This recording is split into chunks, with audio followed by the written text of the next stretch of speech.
Ashamaa harka fuunee akkam jirtu daawwattoota kiyya nagaa keessanii nagaa kootii galata waaqayyoo fayyaan qaba nagaa galata isaa isinii jedha har'a gahee kinoo isinis akka nagaa taatan abdiin qaba.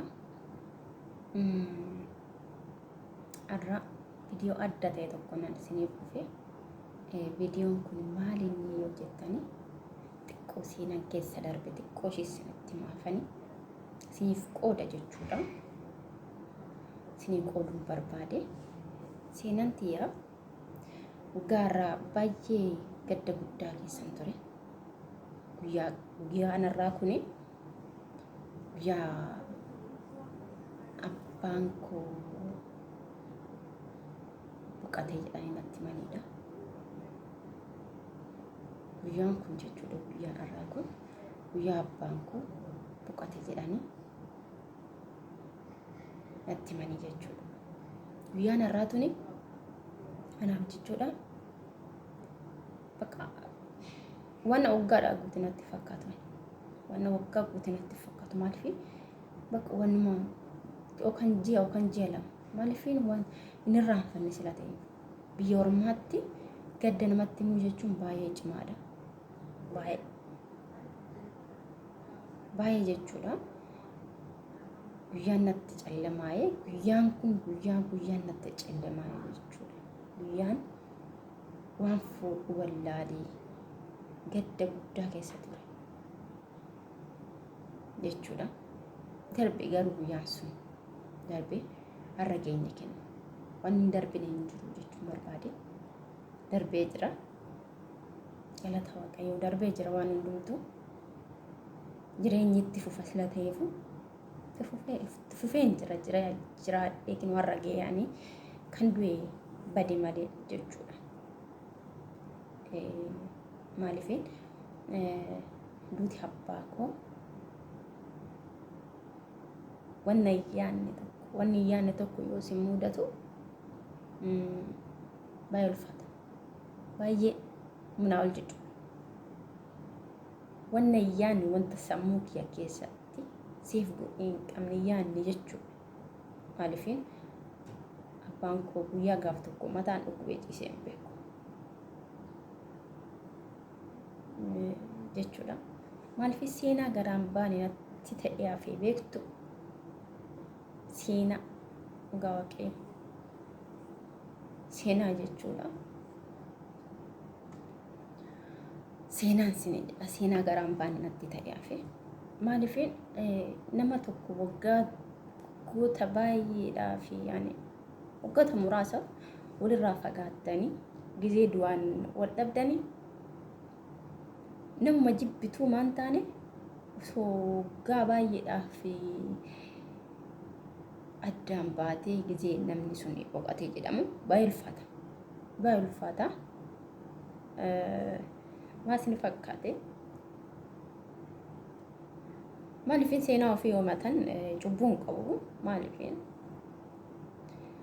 abbaan kiyya ji'a muraasan booda ji'a kana yaani waggaa kana ji'aan guunne ji'a muraasan jedha ji'aan guunne naa bilbilee raawwateeti hin galtuu hinaan jennaani maalan gala jireenyi wadda deebinaamine jennaani maali namni sakkattu jiraata naan jedhe.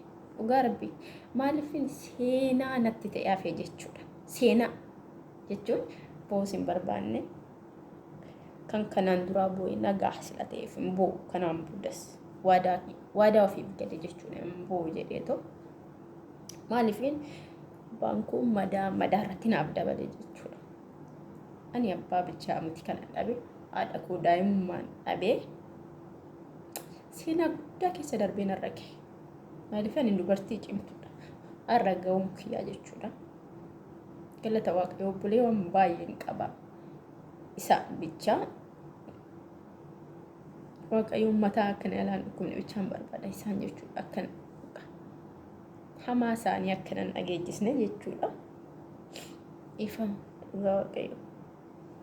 Maaliifin boo'uu hin barbaanne maaliif sila na dursu immaa sila na dursu malee boo'uudhaan hin barbaanne yaani maaliifin boo'een jira waggaa baay'ee boo'een jira. boo'in jira hoggaa baay'ee. Ani haadhatoo dhabee hoggaa baay'ee bu'eera. Na kaffa'aa namni natti dubbate garaan na badaa. Boo'ee jira, gaddee jira, rakkadhee jira. Rakkina guddaa keessa ga'een har'a tana ga'e jechuudha. Galata waaqayyo see jedhee immoo xiqqoo abbaan hanqa fedhee walumaan gammadu abbaa keessa narraa fudhate. Maaliin waan hundumtuu fedha isaati. Fedha isaa sila ta'eefuu waaqayyoon hin komatuure rabbiin hin komatanii mi? Rabbiin maaliif nus hundi keenya achumaaf sila teenyu jechuudha. Ifama maaliif jechoota inni ji'a muraasan naan jedhe ji'a odoon guutin naan jedhee boqate dhibame jedhanii amma sun tureen boqatee baqa waan nagaatti naan jedhe natti fakkaata dhugaa rabbi namanne maaliif abbaan koo dhibamee ciisee mataan dhukkubin ciisu gamtee fi baqa hin fayyaattane malee hin duuttin inni garuu darbee jira waan hundumtuu maaliif sinni fakkaate amma seenaa garaan baane natti ta'e odoon galee irree odoon argee waan jedha beektu waan hundumtuu fedha isaa sila ta'eefu tamasgeen jennee fudhanna waan hundaa jechuudha. Fedha rabbiiti waan hundumtuu rabbiin hin kumata sila ta'eef jechuudha. Maaliif adii haadha koo dhabee haati teenya daa'immaatti nurraa boqatte. Kurmaa ta'e hedduun argee jechuudha. Hin beeku namni garaa koo keessa yaadi baqa hin beekan namni beeku. Maaliif namni haadha dhabuu mannaa haadha dhabduu wayyaa jedhu miti sirriidha. Haati ofii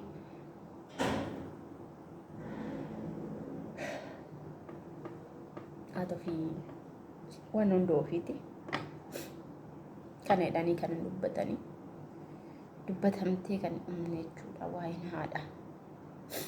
Akkasii maaliif haadhatii yarree gisee san biran jira xiqqoostoo biran jira argee jira akkatti ishiin boqatte argee jira garuu waa'een abbaa kooti baay'ee garaatti naafe dhugaa rabbi maaliif guyyaa guyyaadhaan bakka erganii biyyuma kanatti deebi'ee guyyaadhaan bu'aan ture garuu immoo maaliif hin jedhu bakka maaliif kan obboleewwan kiyyaaf waaqa kadhanne amma maal sinni fakka obboleewwan kiyyaa yoo mataan dhukkuba jedhan na yaadda maaliif wanuman dhabu natti fakkaata.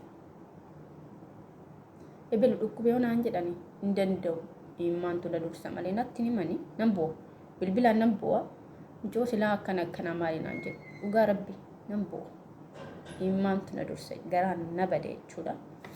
Ani maaliif haadhatu dhabee seenaa guddaa namni maal akkanaatu namni koo maal akkanaaf ta'u maal akkanaaf yaadu bakkee akkamii akkanaaf qabu addaan baasee beeka jechuudha. Namni gaafa ati warra qabdu si jaallatu gaafa ati warra dhabde yookaan namaa gadi akka taatee isaaniif yookaan immoo isaan jala bultee yookaan immoo daalachooftee akka deemtu sin barbaada malee eenyumtuu ilmoo ofiitiin qixxeessee isin hin guddisu isin hin barsiisu. Ani maaliifin argeen jira sila ta'eef dhugaa rabbi bara tokko ati teenya boqattee biraazariin kiyyaa uffata naa bitee beektu uffata naa bitee osoo hin taane qarshii naa kenneeti nama wajjin deemitoo bitadhu naan jedhee qarshii naa kenne obboleessi kiyyaa hangafti jechuudha gisee isatu nabsee qaban keessaa jechuudha. Naa kenneeti nama fira namni suni wajjinan bahe gabaa tiranspoortiidhaan aan kaffalle beektu. Tiranspoortiin magaalaa baadiyyaa ani guddadhee dhaladheerraa magaalaa Sabbataa jedhamti birrii 10 turte amma birrii 30 turte jira amma birrii 30 amma dabaluus danda'a. Tiranspoortiidhaan aan kaffalle tiranspoortii ofii kiyyaaf kaffallee wajjin deeme. Anana qabde ayyaana gisee suni anana qabdee intala shii qabdee deemne isa wajjinan deeme jedheen jechuudha. Uffanni kun faashiniidha. Beektu faashinii dhuftee abbiidha. Gurdiif kootii taatee faashinii jira. intala dura ifama dhuga boon barbaadu kanaan booda sila ta'e kanuuf qabaa jira. Intala ishee dursitee ani intala ishee fexxee ani taa'eetuma ilaalaa beektu. Yaani waa'ee uffataan beeku xiqqoodha. Amma osoo ta'e ishee fuunan bite jechuudhaan dhalata waaqayyo. Namni sun maal godhe isinitti fakkaata. Yoo nama san arge amma intala ishee salloolee yoo of laalu bakkuma tokko jirra ishiin wanta jijjiiramtee yookaan immoo wanta isaanii gadi ta'ee jiraadheen jiru jechuudha. Kazaan uffata ishee mucayyoo san faashinii uffisiistee fi qonnuma fixxee faashinii uffanni sun gisee san faashinii fixxee xumurtee fi kazaan kan kiyyatti fuftee maxaradhu naan jette. Naa maxara kaatiin jedheen filadhu jechuudha. Naa filadhu kaatiin jedheen filadhu waan barbaadde naan jette. Silaa birriin keetii naan jette. Naa bitiin jenneen ingiliyaan. Naa bitiin jenneen. Jennaan ishi jettee uffata addaa tokko naa maxan. Kazaan immoo maal ijoollee qalbiin ijoollee maal heddeedhaan kan ishiin intala abidda san kanaan jedheen kun hin ta'u naan jette. Kun immoo hin ta'u ishiin bittee jirti bitattee jirti ishiidhaaf xumura kana waliin maan ta'u naan jette. Ishi jedhee immoo kanuma ishiin nama xarte tokko fudhadhee naa filatte tokko fudhadhee yeroo immoo kan akkamii hodhisiifattaan sun jiraa mitiire kan akkamii hodhisiifattaan naan jedhe namichi kanuma akka ishiin jedheen maal ishee attaati shimarraa addan baatu naan jedhe inni sun.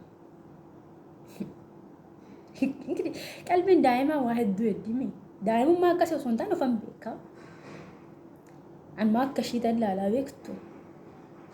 Kazaan mee garaan irree hin badaameetti dhagaa maarreettee ishee gootte birriin kiyya gidi. Kazaan miti naan jettee intala ishee irraan adda na gootee zim jedhee uffata kun haadholiin kaawwattu beektu akkasitti na hodhisiifte. Zim jettee akka waan tokko jechuun gurdiidha maqaadhaa zim jedhee lafa kututa.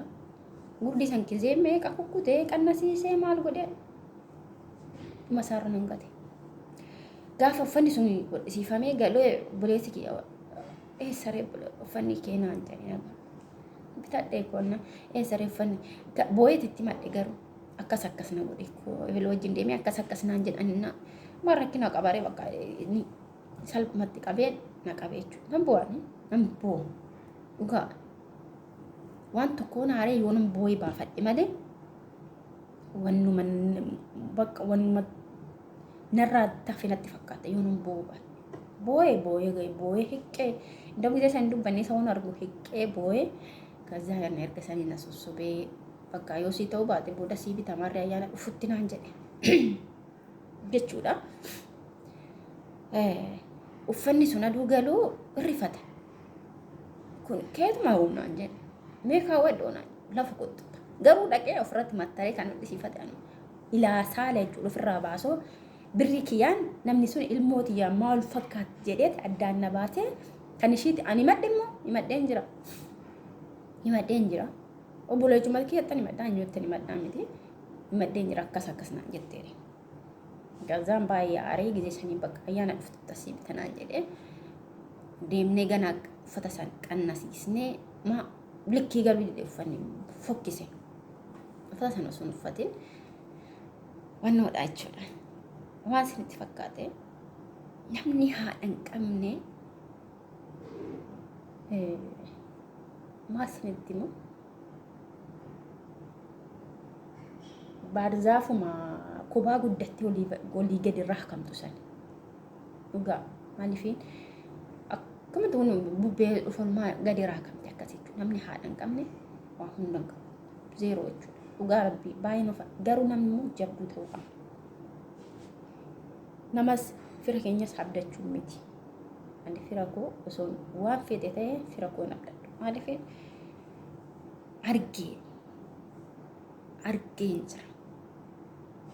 argeen jira jechuudha. Tuni mataadhaa kanan dubbadhe tuni roobidha. Gimmaashaa osoo hin taane roobidha. Argee jira namni kiyya maal akkanaa ta'u maal akkanaa yaadu maal akkanaa fa'u argeen jira.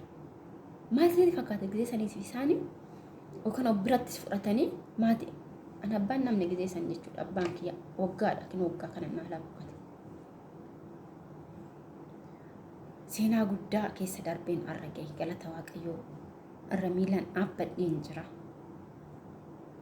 maa isaan na caalanii yookaan namaa ol hin bulle ani immoo isaanii gadi ta'ee isaanii gadi hin bulle galata rabbi ani arra tana isaanii fuunan ta'a nama sanii jechuudha ofii kiyyarra afee galata isaa fayyaa guutuun qaba hojjedheen bulaa akka nama hojjedheen bulaa akka nama hin kufne sila ta'eef hin kufne arra gaheera galata waaqayyo akkas ture xiqqoo seenaa tiyyata namaa fassiniif hin qoonne irraa baradhaa warroonni maatii hin qabne jechuudha gadduu miti